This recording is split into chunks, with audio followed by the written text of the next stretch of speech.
Hello, everyone. Happy Wednesday.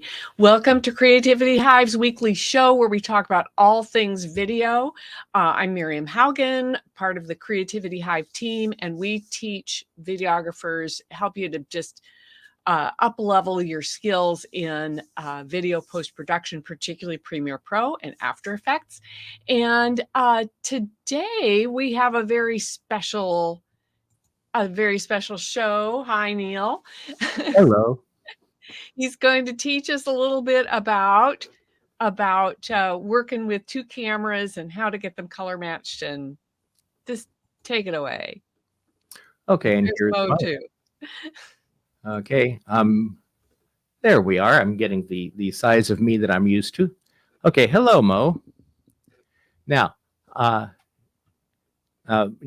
the first thing I want to do, Miriam, could you check and see that I went ahead and did the interview uncorrected in an MP4? Can you see and play that? Okay, let me see if I can't get that so we can look at it. Aha. So give us just a minute, and then we can show that. So what are we going to be seeing when we take a look at this, Neil? A very common thing is to have multiple cameras set up to shoot something, and of course, they don't look the same. The image doesn't look the same between the two cameras, and so what I'm going to be doing is demonstrating, one way to go about fixing it so that the two cameras look a lot closer to alike, without, and doing it in a way that you can save your settings so that in the future you can match those two cameras a lot closer to begin with, so that then your shot matching part of it is a lot faster. So you don't have to redo it every single time?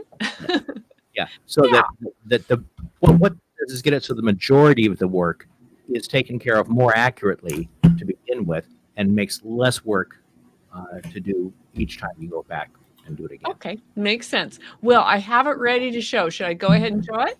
Go ahead and show it. Okay, here we go. Well, I was born many years ago on I wasn't born on a farm. I was born in a hospital, actually. But I grew up on a dairy farm, and I spent my childhood running around with bare feet and stepping on rusty nails and swimming in muddy creek, and it was not a very sanitary life, I suppose, but it was a good childhood. I played by myself a lot, and I didn't have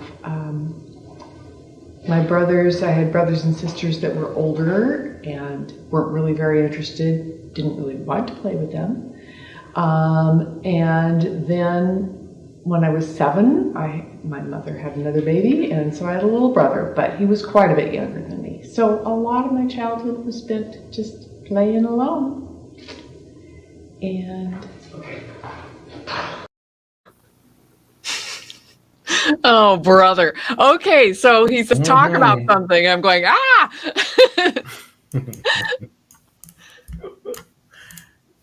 But we're supposed to be focusing on the color, not the story, right?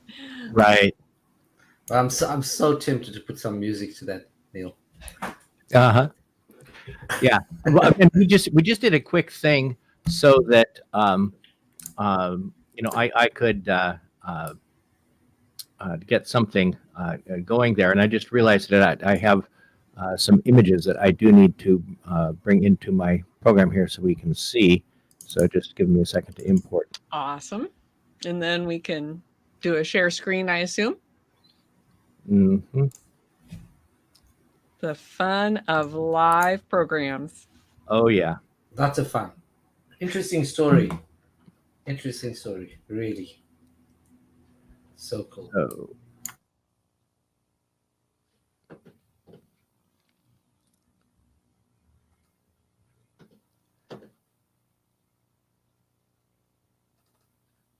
So. Okay, so I'm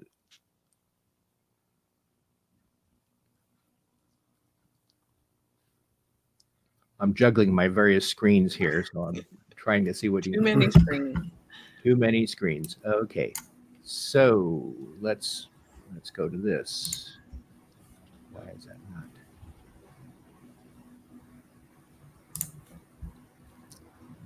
My OBS decided, because I use OBS to do my camera work, and it decided to give me both a preview and a program window, and I am not used to that, and I don't know how to tell it to not give me the preview window, and so now I'm trying to figure out how to get it so that it. Oh, well, there's an image. Okay, let's Okay. we could do it that way. Yeah. Let me see. Let me go to Spotlight.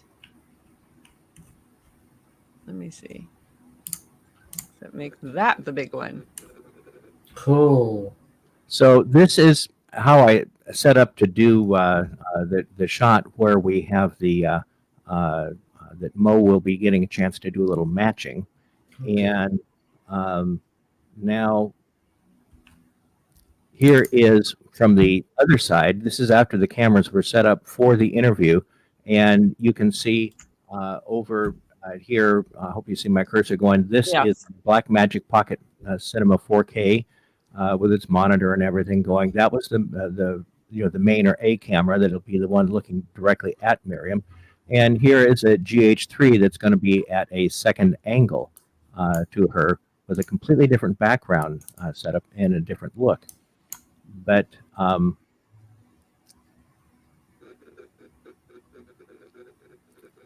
this again is how I'd set up. Notice you can see this is a Macbeth color checker chart here, this chip chart, the whole thing, and then a standard old Kodak gray card, and also one of the X-Rite video checker rigs down here. And what I'm wanting here is to have the color selection of both the Macbeth and the X-Rite. You can use either the X-Rite one or the Macbeth one. The Macbeth one's bigger, so I like to use it when I'm in the studio. But when I'm outside, because that Macbeth one is fragile, so when I'm outside, I like to take the X-Rite. But you do need to have it kind of close to the camera, as you'll see. But what we're going to be trying to do is matching the color response between the two cameras, hue to hue. For you have, of course, your primaries, of red, blue, and green, and we also have the secondaries of yellow, magenta, and cyan. And so we'll be trying to set those so that they're working just fine. Thank you. And so now I'll come back over to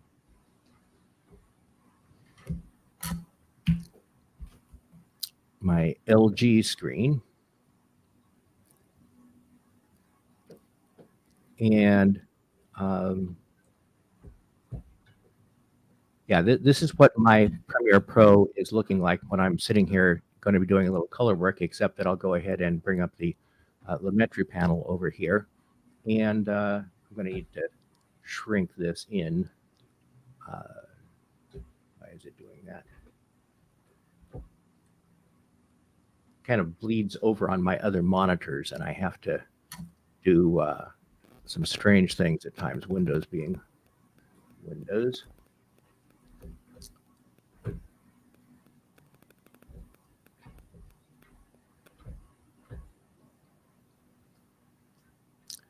Okay, I've got this just about.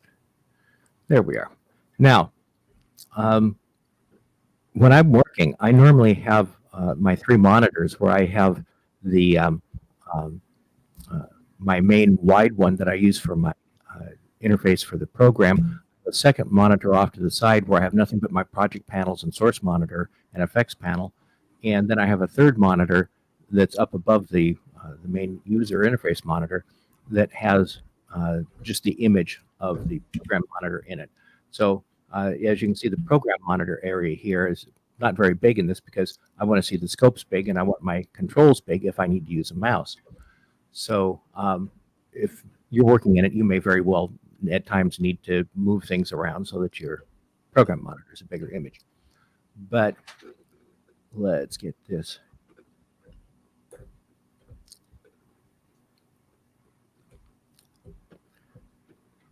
So this is the interview section, this whole green part here at the beginning. but I have the two clips separately. That and this in the green, this is what's called a multi-camera section.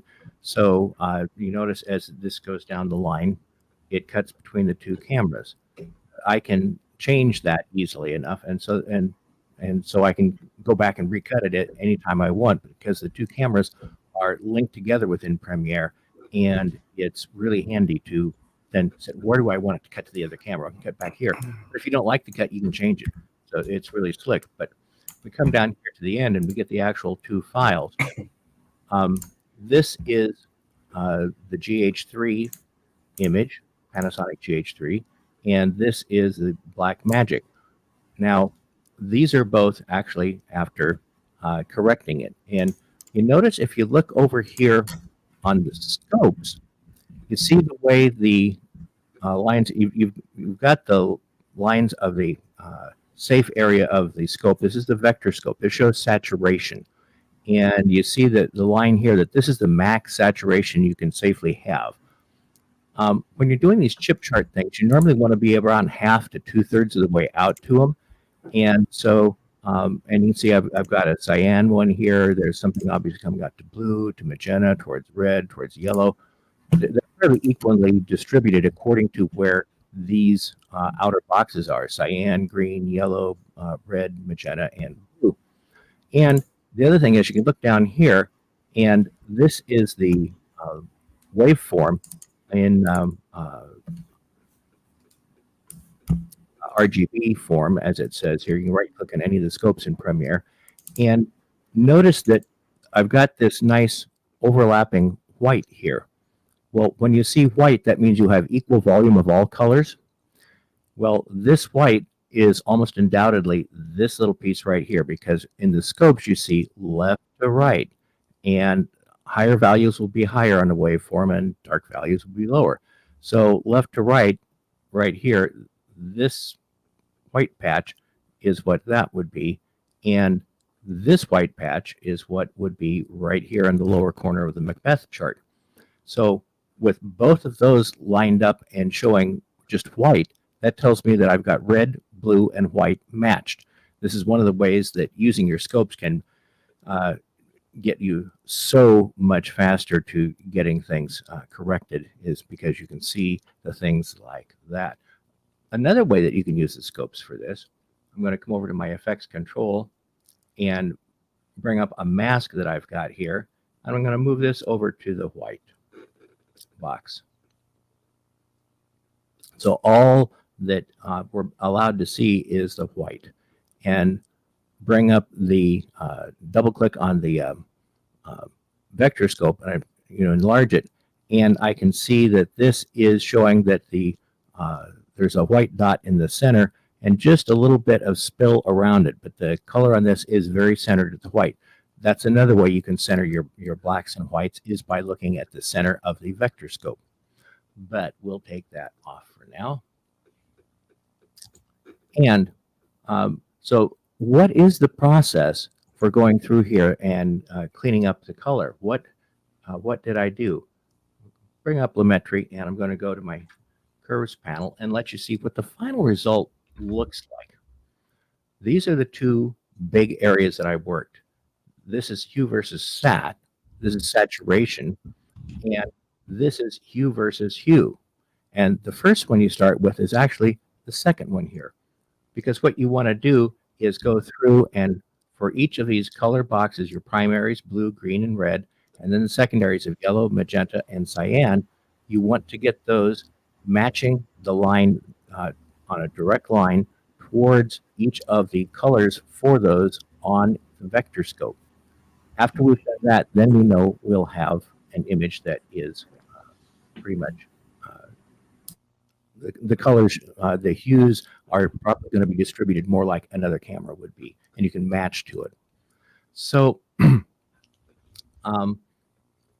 that goes back to going to the effect control, just making a 4-point polygon mask, and which I have here, and I just sized it down so that it fits on the little box. One of the things that you may very well want to do is do something like, say, go to 50% on the scale, and this way you get a bigger image so that you can do your sizing a lot easier. And so then you can work with either, like, say, your black and white or your others. So once you have this all set up to go, you've got a mask that you can move around and get different values with. Like, I put it over in the red and go there, and all of a sudden, yes, we can see we're lined up with red right now. Okay, so once you have this, what do you want to do? How do you get started? And so we will go ahead and I will turn off the telemetry. When I first came to this image, okay, this is what it looked like. And it's a little yellow and kind of yellow and maybe a little almost green or something, and the colors aren't really that well arrayed around. So the very first thing to do is to set your black and whites. And so you go over to typically like the basic tab, and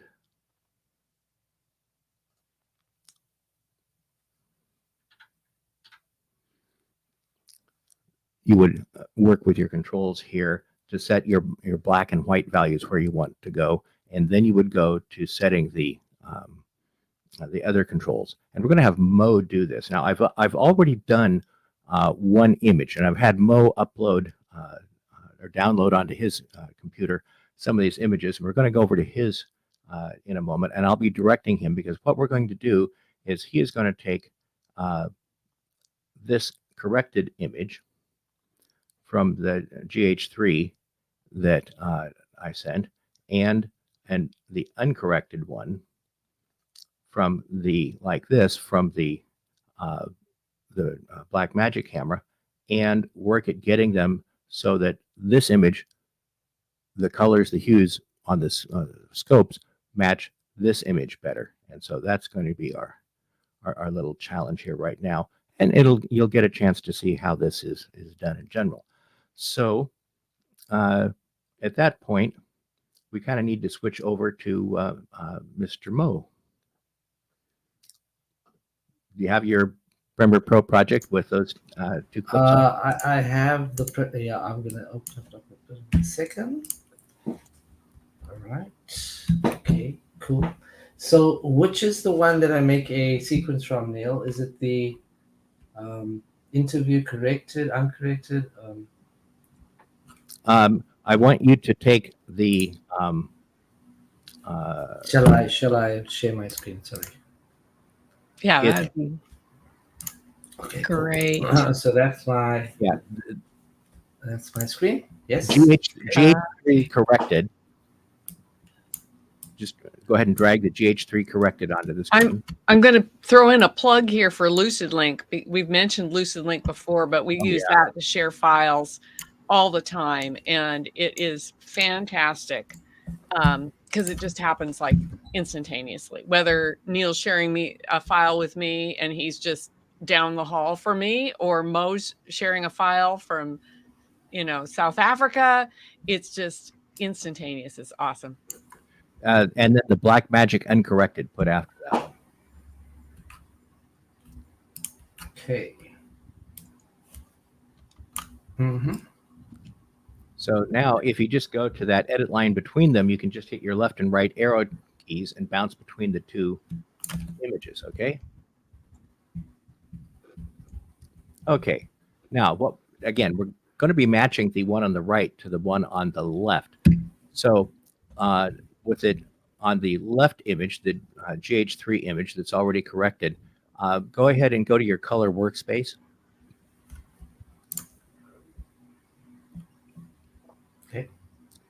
Okay, now looking at that, you can see where the white points are. They're right about 80, looks like. Yes, about here they're about 50, and here these are about 80. Yes, correct. Yeah. The upper white point is about 80. Okay, now go over to the other image. just hit your right arrow. Oh, I'm And, sorry. Let me just do that. Okay, cool. There you go. and now notice that they're not lined up and they're not at the 80. So Yes. we have a couple different ways we could line them up. And one of them is by using the white balance control, which in here in the basic tab, which you actually have to use two controls to do it. You have to use the temperature and the tint. And the other thing that we could do is to go, and this is doing it manually. You can always hit the auto and it might work. And especially in a case like this, the auto white balance might work. So you can go ahead and click that and see what it, Okay, so which clip am I doing it on? on the second one. Second. Okay, cool. Yeah, I don't like that reset. Okay. Undo that. Yeah. Okay. Now,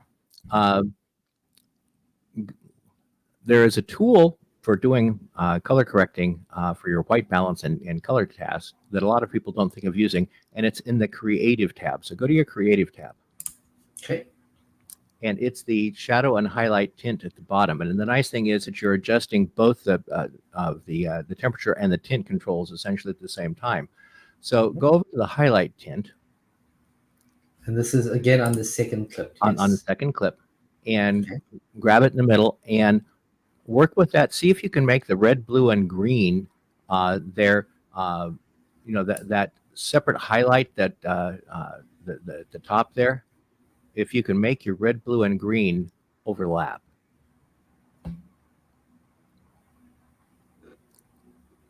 Overlap. Okay, cool. So that's as much as I can get it Yeah. to overlap, right? They get About as they get overlap, they'll go to white. Oh, okay. Let me try. Oh, very interesting. So you can go horizontal and vertical, yes? Oh, Yeah, there you go. That's white. Yeah. About white. Yeah, see, there you go. And so now you've got your white blocks are both white. Oh, okay. That's interesting. Yeah. And now, Oh, I didn't even notice the whites here. That's cool. yeah. So see, now you've got those, but you know, occasionally you can have a little bit of a color cast in the bottom, and Okay. that is a little harder to suss out in here. So what I'm going to have you do is probably widen out your uh, uh, let's see, where's your effects control panel? At the Effects bottom control, here. your scope. Okay. So Yeah, so go to your so effects down here. controls there in your scope. Oh, okay, cool. There you go. Okay. Now, where you see the opacity, Yes. okay, just click on the little square to make a square mask. Okay, cool. Now, take the feather of that, you see mask feather, Yes. scroll to the right or the left, so that's 0. Okay. Okay. Now, come back to the box, Mhm. to your mask, and we want to make it a smaller mask and a bit narrower mask for some things. And so you can grab one at a time, or you can grab multiple at a time by doing it a little different way. But go ahead and just do it this way. How would you grab multiple at a time? You Okay, just do that? Okay. just like that.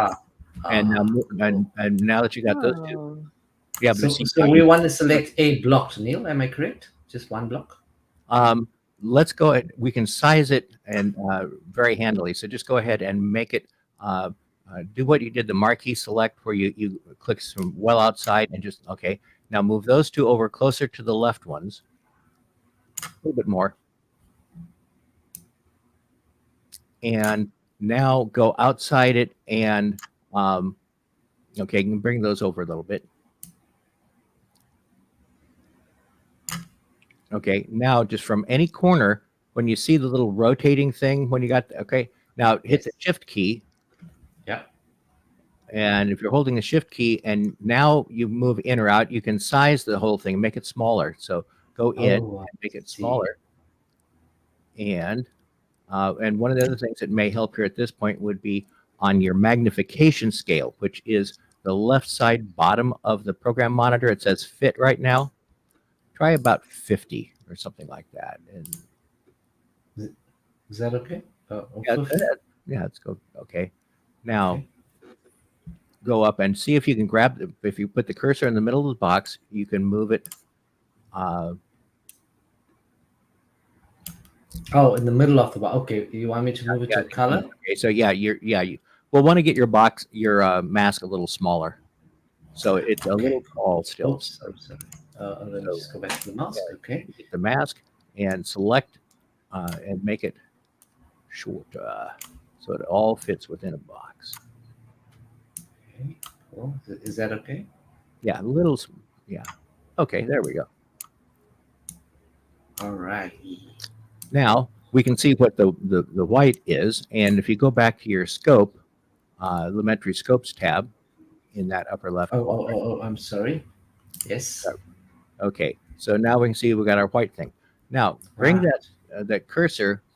You can see in your image off to the preview image to the very far right. You can see up at the top that the black is in the top. So let's move that mask up over that black box. Oh, I see. Okay, let's move it up. Yeah, Let me make my magnification a little bit like this. Oops, I'm sorry. That's, I think, about. Okay. One of the things you can do There is you Hard to find, isn't That's it? yeah, right. go to There the you go. effects That's right. control. Go to the And effects then you can tab. disable it. Yes. Yeah, just click on the effects control and just disable the FX opacity. Just click on the FX by opacity and click on the mask. Cool. So, but click on the mask line with the FX with the opacity disconnected. Now you can both see the box and the image under it. So now you can move it where. Oh, okay. So now we can make it. Yeah, and make sure it's well within the box because we want to be able to move it around quickly without worrying about it. So make it smaller so it's maybe 2/3 of the box at most because we want to be able to quickly move it around. That's so interesting. Is that okay? Yeah. Yeah, make it smaller. Even smaller. Okay. So. Yeah, like I said, at most 2/3 of the box because we want to be able to just grab and drop it and not worry about it. Not worry about whether you have it all within the. There, that'll be fine. Lined up right. Okay. Cool. Now go back over to your effects thing and unclick it. So yes, now go back to your Lumetri Scopes. And we can see that this isn't exactly overlined here at the bottom. So now work with your shadow tint control. I'm sorry, I didn't hear that, Neil. The shadow tint control in Lumetri, which is the left one of the tint controls here. Shadow tint. Is it in here? Right. Yeah. Yes. Shadow tint. It's the wheel at the bottom, the shadow tint. Oh, the wheel. Okay, shadow tint. Yes. And so see if you can work with that, and if you can get the looks like having to pull the red down a little bit because the green get them. Okay, there. That's looking like you've pretty much wiped out any individual colors. So now, okay, cool. Now go back to your FX controls and just click on the FX for the opacity thing. So we turn that off and we can see. And click on the mask so we can see that. Okay, bring it over to the gray card now. Take the mask over to the gray card. No, to the card over to the left side of the image. Oh, this one? Way up. Oh, the gray big card. Okay. Yeah, right down into the middle of the card. Okay. And let's see what we've got. And go back to your scopes. Oh, this is fun.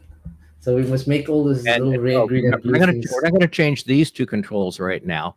Okay. But that tells us that we do have some cast in the middle here. So now go to your color wheels control. Okay. Your color wheels tab. Okay, the middle one, the mid-tones, and work with that until you get them lined up.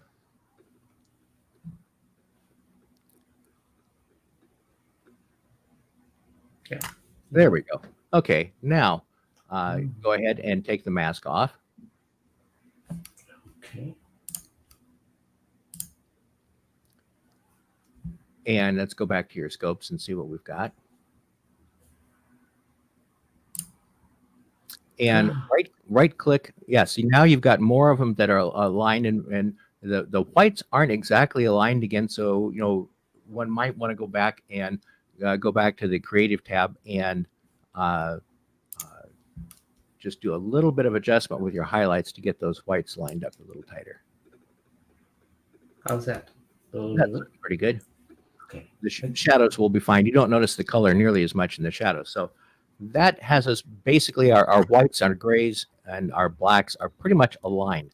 So now it's those 6 colors that third vertical line in the card that we want to start working on and get together. So go ahead and drag the box over to the blue at the very bottom. Yeah, there we go. Now, turn your mask back on. And I go just back. have to throw in here. Yes, that's blue. The top one is not blue. It's cyan. Yes. Yes. Okay. And go back to your scopes. And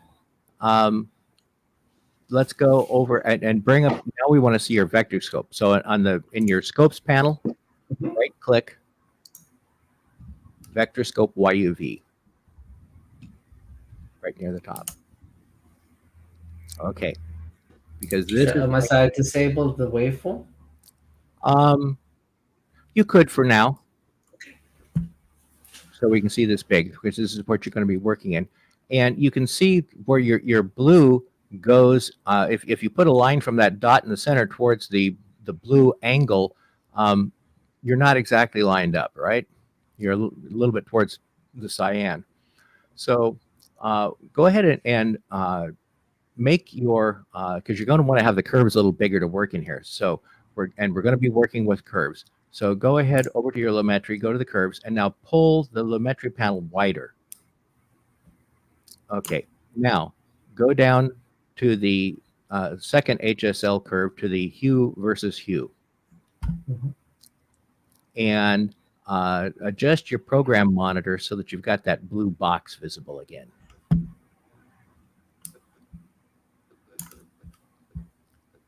Okay, now you see on the hue versus hue, there is the eyedropper in Yes. the versus hue panel. Click the eyedropper, and we're going to click on the blue box, but click on the blue box while holding your control key down.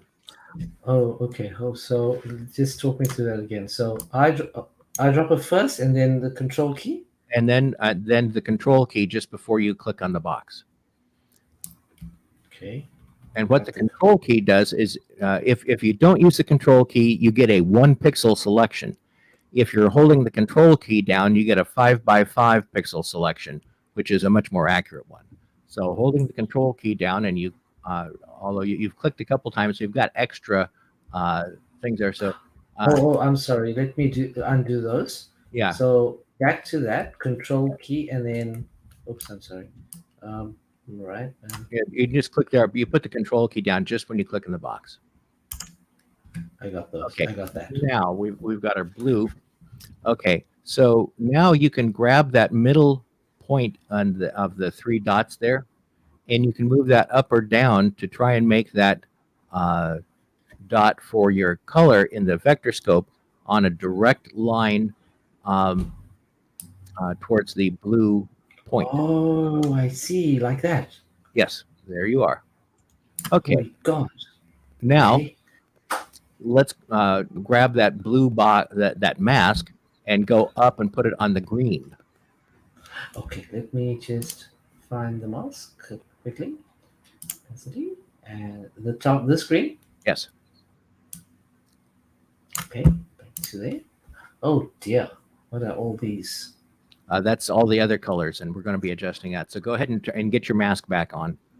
Oh, I'm sorry. Oh, was the mask off? That's why I picked up the colors. Yes. I There you see. are. Okay. Now you go back to your scope. And Oh, right. okay. And so, So now, let me try and remember. So now we do the same process again, but with the green, right? exactly. So back to this eyedropper. Oops, I'm sorry. Oh, I'm sorry. I'm just pressing it. Why is it? Come. Yeah, it's I don't know. It does that on mine for some reason. Okay. And Yeah. then Control, go in here and just click. That's what I've got. Is that Okay. correct? Or Now, not? yeah, grab the bar at the bottom of that box of that control Yes. and And slide it over so that you can see. No, no, at the oh, bottom. right. Oh, I see. But it goes. Yeah. Oh, So now you here. can see. Okay. Now you can see your green ones clearly. Now, I thought it was this one on the right. Okay, cool. Okay.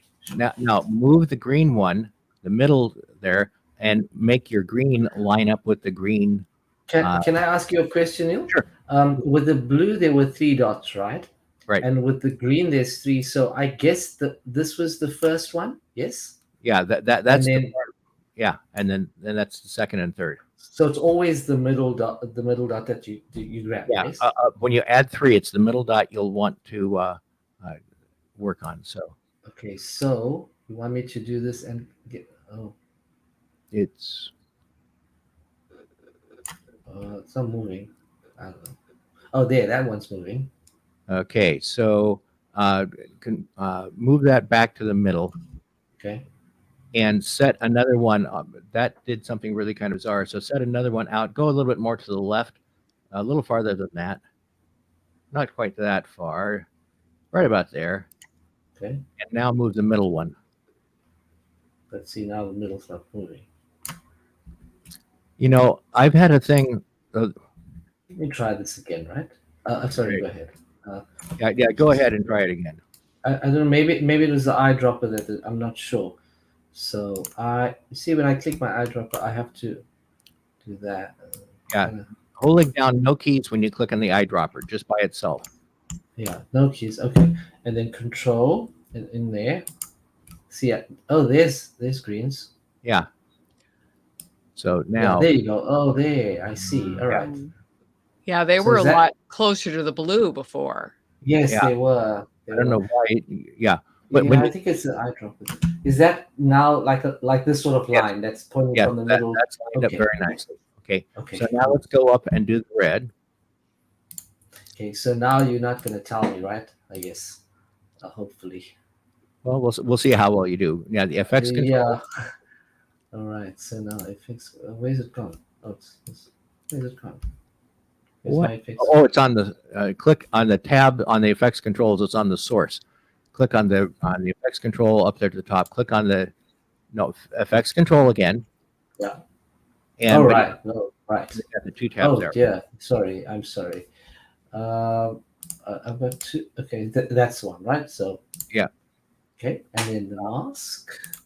Let's take it away. What color shall we do on the mask? Go up to the red next. Okay, the red. Let's take away that. Okay, cool. Then we go back to the scopes and look at the red. Then we go in here again, hue versus hue. Click on that. Hopefully, it works this time. And then click there. Oh, we've got 3. That's cool. Yes. But the red looks pretty cool. I like. Yeah, get the Kind of red spot just on, lined right? up. There. Okay, Ooh, that's very good. nice. So that's And- red, green, and blue, right? Right. And now you can just grab the mask right And now move it. Yeah. and move it.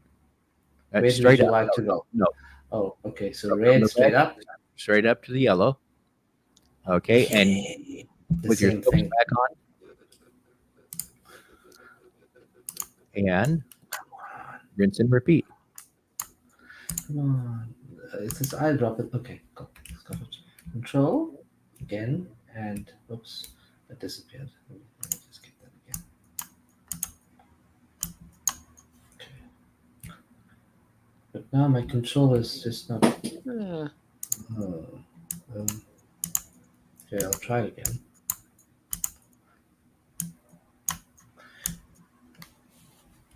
There it goes. Okay, so this will be yellow on this side. Where are the yellows? No, did it not do that now? It did not add in the yellow. So let's try again. Are you holding other modifier keys down when you're No, clicking? I'm holding nothing. This generally Yeah. does this. It should do it now. There you go. There we it is. go. Okay, now Yellow. now adjust your yellow, of course. Oh, but now where is the yellow? See? I'll try that one. Yeah. Yeah. There we go. Okay, cool. There you go. Yeah. And This is so cool. Yes. drag the yellow, drag the mask up to the magenta, right up above it. Okay. And- And we need to do the same thing. Okay. Yep. Yes. Mhm. Come on, you better work. Work. I think it's sorry, I think it's my mouse. I have a rat mouse. That kind of okay, so there's the magenta, right? Uh-huh. Oh, but that doesn't That's not the I think middle it's the one. second one, yeah? Oh, there you go. Yep. Neil, is there any way to move this closer Yes, or we'll not? do that next. Okay, We'll do that okay. next. So that's kind of lined up from what I'm Yes, seeing. you've got it lined up nicely. So now drag the mask up to the cyan, right Is up that above just the above? magenta. Okay. And Neil, do you run a course like this? Because it's so cool. So there's a whole lot of dots here, right? So I don't know yeah, which it's going to be one. kind of fun. Nope, not that one. I control. Why are click. there more dots? I don't know. Control click on some of those. Get rid of them. Just get the cursor over some of them and control click. Over these? Can I draw over some of these? those dots. Get rid of some of those because you can't work that. So just hold the cursor right over one of those dots and control click, and it should go away. Hold down control and click on it. Oh, okay. I'm sorry. Did you say control? The Yeah. reason this is happening is control is command on a Mac. Oh, right. Command. Right. Right. So I've been holding control and nothing's been happening. Okay. Do I delete these as well? Don't do those. Go out to Okay. the ones to the left there and take off a couple more of the ones of the there. Is that fine? Okay. One more? Oh, Now- that's fine. Yes. Yeah, we can leave that one. Now let's go ahead and Come on. command, or Come actually on. no, just clicking. Now it's adding them onto your Yeah, each time I'm clicking, every time I click this, what happens is it makes something new. I have never seen it do that. Yeah, see now I'm not clicking and I'm not holding anything, right? So it's picked up the eyedropper, and now if I go here, there you go. Yeah. Right. Okay. Now, and the magenta is fine. Yeah. There we go. Very good in the magenta. Okay. Now let's go back. Take that up to the cyan up above. Okay, let's hope And- this thing works. See, I need to. Oh, sorry, I'm just gonna undo that. Sorry, I'm just gonna undo that. Every time it does this, okay. So, see that eyedropper. Okay, so command. Okay, so we got a few here. It's not that one. I can delete the ones we don't need. I guess it's Right. it's not anything to do with Premiere. It's there you go. That's the one. Okay, so should I delete the extra ones? Delete that really tight one right to the right of the one you adjusted, Okay. and the one that's under it there actually, it kind of comes down vertically. Delete that one too, so it has a little bit of width to it. There we go, and then a couple of the ones over to the left probably too. How's that? That's fine. Okay, cool. Okay. So now we have it. If you drag it up and down, we have them all aligned for the color. So now we're going to fix the saturation level. Okay. Okay. So now while we're here at cyan, what we want to do is get them so that it's about half or maybe just slightly over halfway to the box at this point. And the cyan one looks fine.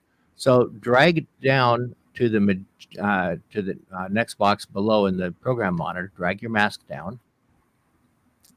Yeah, the mask in the program. I'm sorry. Where should I drag it to? This one? To the magenta.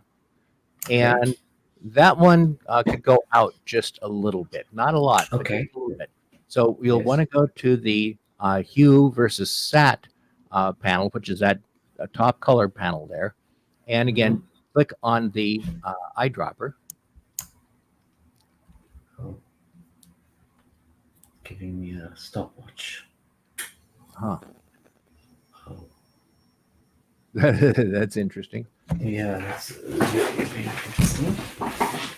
So what that means. Okay. Right. Let me undo that. Okay, Yeah. it's gone. Come on. See, it gives. Okay. Oh no. Okay. So I'm just gonna go here Yeah. and come And on. then click on the magenta. Um, And let me it, just undo these lines. I'm sorry. I think it's my mouse. yeah, that Oh, is just okay. bizarre. So. Oh dear. Yeah, and then the I'm sorry. It's a technical thing on the side. I think. We'll delete all the stuff we don't need. Yes. Oh, now it's gone again. See? yeah, Okay, that's there we go. Okay, there we go. That's okay. three. Here We we can go. delete. We can delete these. Yes. Should I just rather Yeah, control click get the rid rest. of these? Yep. And there's no way to multiple select these notes. I wish that it had a way that you could tell it to just give you all the 6 colors or something like that, but they don't. So now grab that middle one, and we want to increase magenta just a little bit. Ooh. Okay, Not so I'll too undo much. it. You tell me how much. Yeah, just take it out so it's just a little bit more. You want to have it just past halfway out to the colors block, so that'll do fine. Okay. Okay, now pull it down and uh, let's do the yellow. And notice the yellow is way out. We need to pull the yellow. Okay, so the saturation is way out at this point, right? Yeah, Oh man, come on. Oh no. I don't have to control click it, Neil, though. When I go to control, it's giving me the hand icon, but if I just click on it, I'm getting the 3 points. yeah. You can get the 3 points. I just like the command click gives you the Okay. larger uh, sample area, so that's fine. Okay, I see. So So now this we must kind of bring down. How much do you that want to you want to bring bring it down? down, yeah, maybe some more. Bring it down right about there. So is it just experience that tells you that usually they should be about halfway? Is Yeah, that it's about halfway means that then you can go ahead and you can adjust saturation and you increase saturation evenly. Uh, ah if your okay. yellows are way strong and you start increasing saturation, the thing you will most notice is increasing your yellow saturation because it's the most saturated Got color. it. Okay, so just do the move on down to the what is it? The red one is next. Red.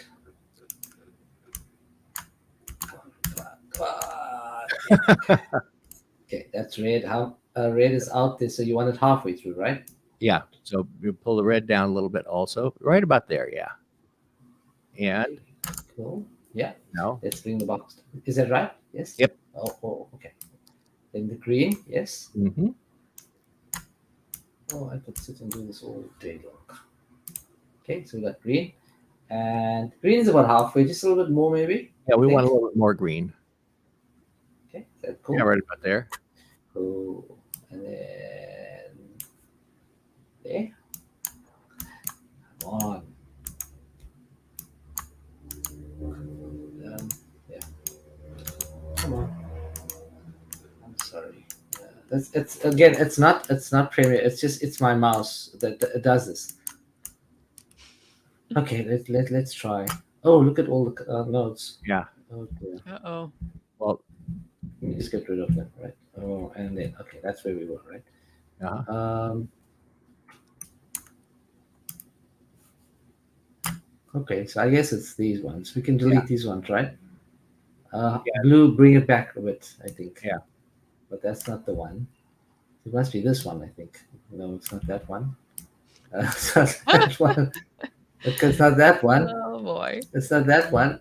Oh my god. Okay, so that's the blue, right? That's where we started at, right? Yeah. Shall I delete these Delete a things? couple of those. Yeah. Which ones shall I delete though? That one. Um, what is the function to delete? Yeah. The You blue. control and click on the command control and then click on it. And if you're right over it, Okay, so can I delete that? Is that one Yep. fine? And these ones? Yeah. All of them, yes? now just stay right there. Okay. All right. And now see if we can get it. Okay, so what I'm going to do. Okay. Let me see if this mouse is working. No, I killed the battery. but it's fine. Okay, let me see. Okay, that's working. Cool. So, oh, you see, the moment I press command, it does something. Yeah. Well, so yeah, I guess don't press the command. Okay, there you go. That's the middle three Okay. now, I think. Okay. So Oh, that's it. Okay, cool. yeah, now pull the blue in just right to about there, and Now, what happens, Neil, if I do this as an you example, right? well you notice that the colors vary left to right. What you Yes. do is you're just changing where your center of your motion is going to be. And so, being as this, you know where we want it to be, you want to move it right there because you want that color, that specific hue moved. Yeah. So I'm doing this deliberately because it looks like it's a straight line, but when I do this, you can see it's kind of not a straight line. It jumps Yeah, at this point. Yes. yeah, So if because you're changing your hue a little to the left or the right from yes. the particular hue you're on. So you want to stay pretty vertical on it.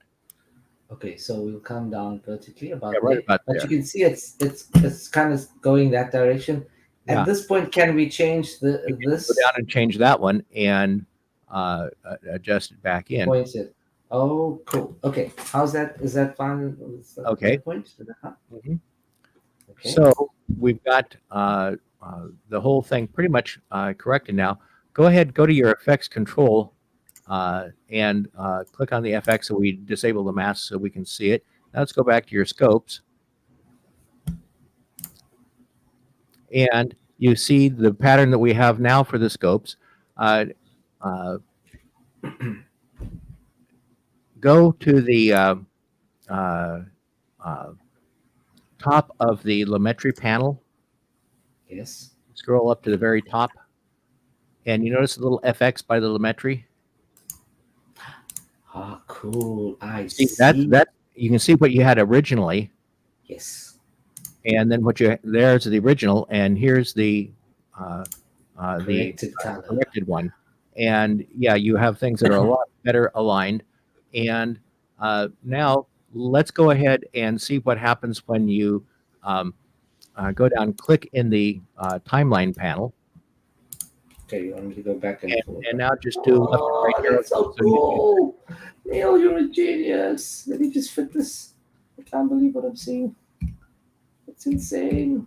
Oh my God. Oh my God. and now you notice how much closer the two are together. Hey, You could, of they course, are. at this point, work at trying to really match them even a little tighter. But this kind of thing, your colors are arranged better, and you can now see how to do your shot matching. And if you if you take a camera and Yes. you shoot charts like this, and so Yeah. that you have your Lumetri presets you can make for them, you can save this as a LUT, you can save it as a Lumetri preset, and then you can drag and drop it on other images because you see what you can do once you've done this is, we've got that interview with the two cameras. Mm-hmm. Mm-hmm. If you simply take the one that have the correction that's for the GH3 camera, and I then apply that to the source tab of the GH3 camera, then it corrects all instances of that on that multicam sequence to whatever the GH3 camera is set. If you do the same Okay. thing B-RAW does. Now yours is you have corrected the B-RAW. So you could Right. come over here, copy the Lumetri, Right. Got it. Copied. and let me see. There's the Sorry. B-RAW uncollect Blackmagic B-RAW source clip MOV. Drag that onto your timeline. Okay. So where's all my clips gone? Let me see. Um, okay, so must I just go off color or not? Yeah, you can go to editing. It's fine. Okay, so second. Okay, let's go back in here. I normally do that, so it's easier for me. All right. So which one did you want me to bring up? So, yeah, the B-raw source clip. The source clip. Okay, must I put that on the timeline? Uh-huh. And then paste the lumetri on? Yes. Oh, cool. Look. Ah. Sweet. Sweet, Yeah. sweet, sweet. And that will, come a long ways towards matching the other camera. You have a more realistic color, and you also will be much closer to the other camera that was already corrected this way. So if we go back to color, right? And we on this one that we Right. so as you can okay, so if I need to start a new color here, a new color correction, I'm still seeing these. Mhm. How do you change to working with this clip's color now? You Okay. you have to add on lumetri, right? Oh, how do you do it? Yes. Now, the way that you would work with this on a Oh, it's already typically, like say in a multi-camera type session, is go back over to your effects control panel, okay. and you don't have a clip selected, so Okay, I'm sorry. Yeah, there you go. Yeah. Get over here to the corrected one, the next clip, right? Okay. With your okay. Now, would be you notice you've got it there, the lumetri. Mhm, Okay. mhm. If you cut that, just right click and cut. Yeah. Okay. Now go up above that, so you see where it says source, right up at the top of that panel, the source tab. Yes. Click on that. Now, Okay. now paste. Now, see, you've applied it, and this works out very well when you've got whether it's a multicam or even if it's not a multicam, if you've got multiple cuts from one clip involved in a sequence, if you put it on the source tab, you have a now master. correction Yeah. on all uses of that clip anywhere in that sequence. So you're creating kind of a master clip Exactly. color correction, yes? Yes, yeah, exactly. And now to do your regular color correction, if you're doing Yes. further color correction to do further matching on that clip, then do that on lumetri with the timeline clip activated. It's the other one up there at the top. It just has the name of the clip. So yeah, just go up and even in the lumetri panel you can do it. Okay. Even Yes. you Okay. just see that's not got source. Click on the right one. Right. And now you notice how all of a sudden your panels don't have any correction showing. Yes. Yes. because I do. now you're working on this instance of that clip. In the source, you're working on all instances of that clip. I see. Okay. I see. That makes a lot of sense. And in in this situation, as an example, if you want to make a lookup table or that, how do you make this?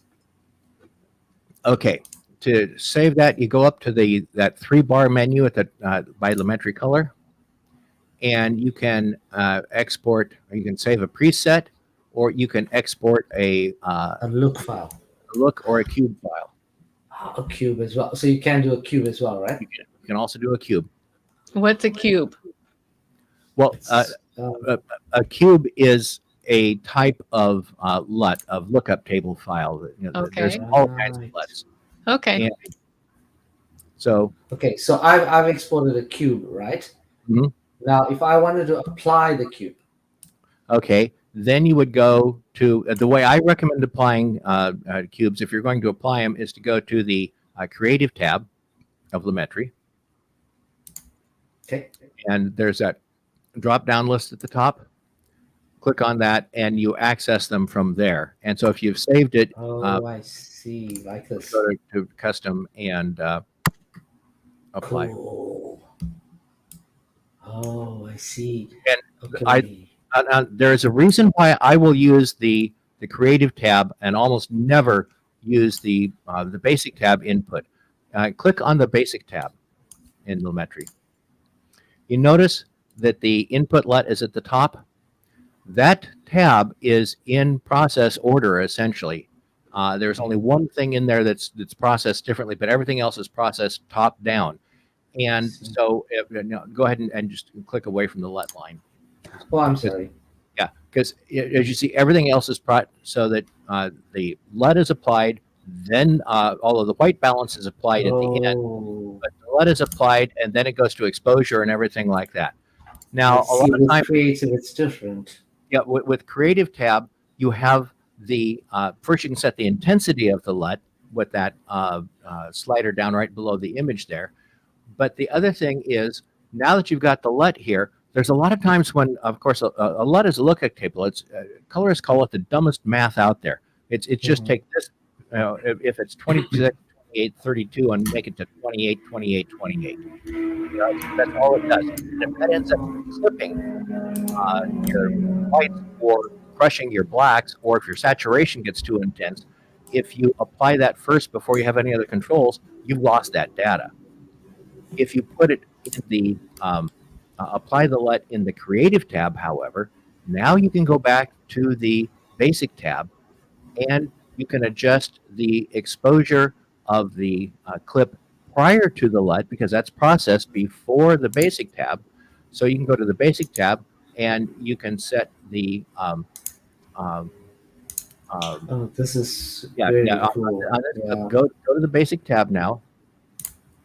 And now any of the corrections you make in the Basic tab here are applied before the LUT is applied.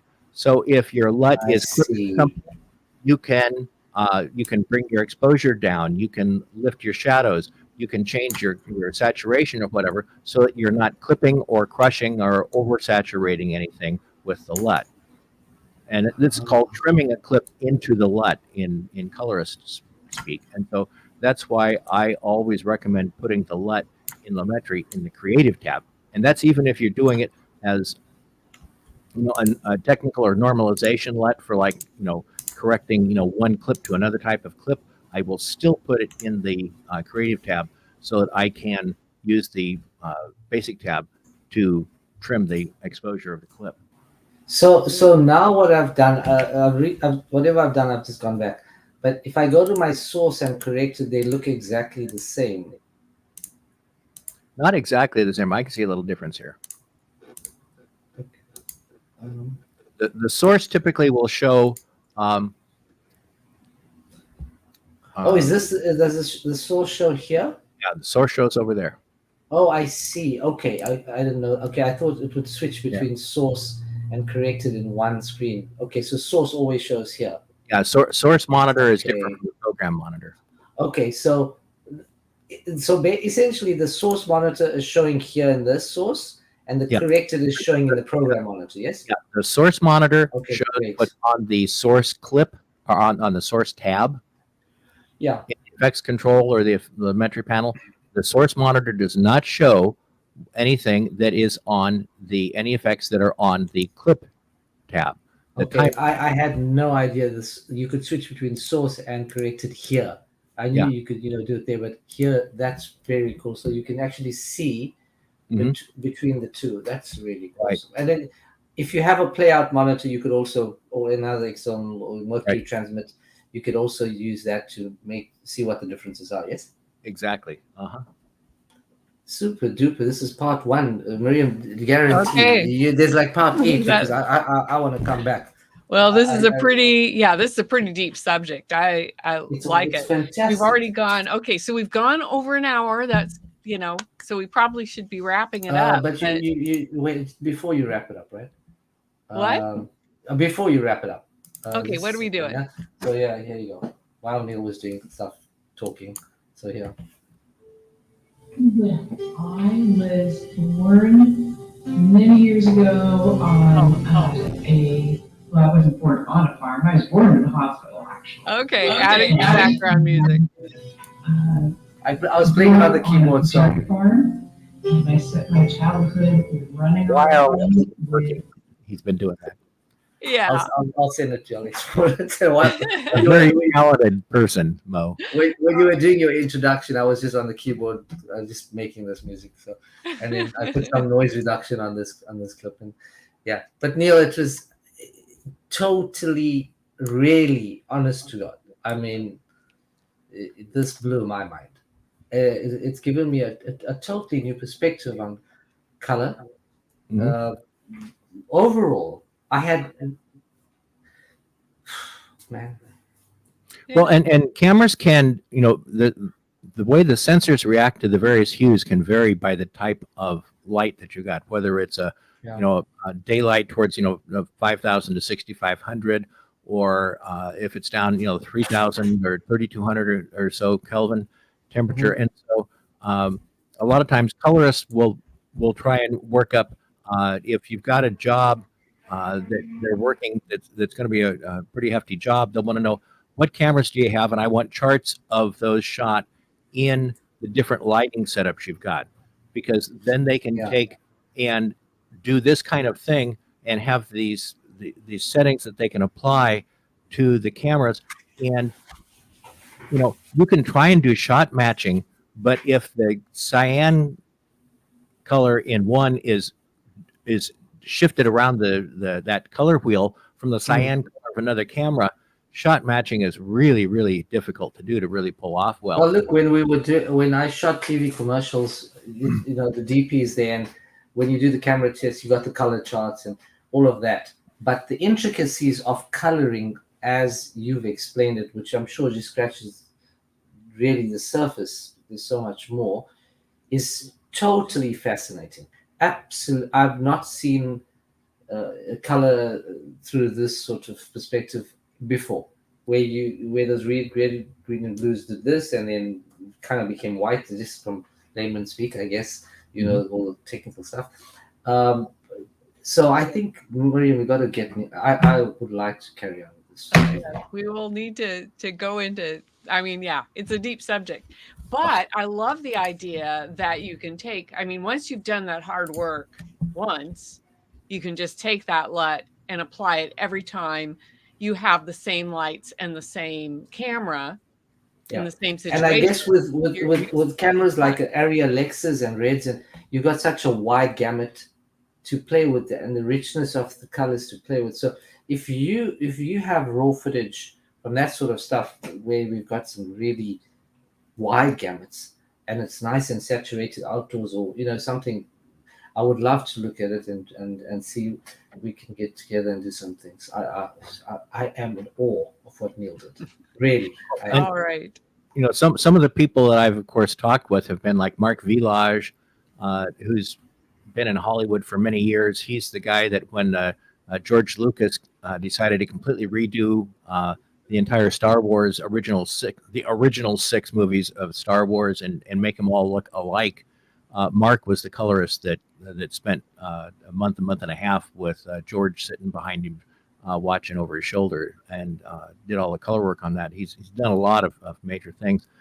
And you listen to someone like Mark talking, and the vector scope that we've got up, they may have, because of running additional scopes, they may have 3 or 4 different vector scopes. They'll have maybe one vector scope that is just the shadows from about 30% on down, and another one that's the midtones, and another one's the highlights.